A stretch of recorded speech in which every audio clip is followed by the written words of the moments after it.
One really cool thing about Mulchmate is it doesn't tie your truck up to just do mulch.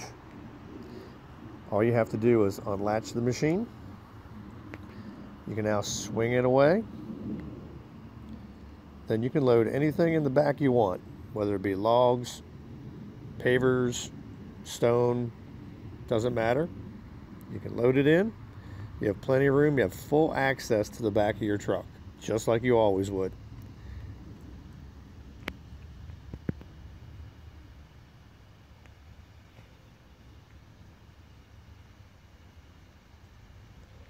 And then when you're done, just latch it back in place and off you go to the next mulch job.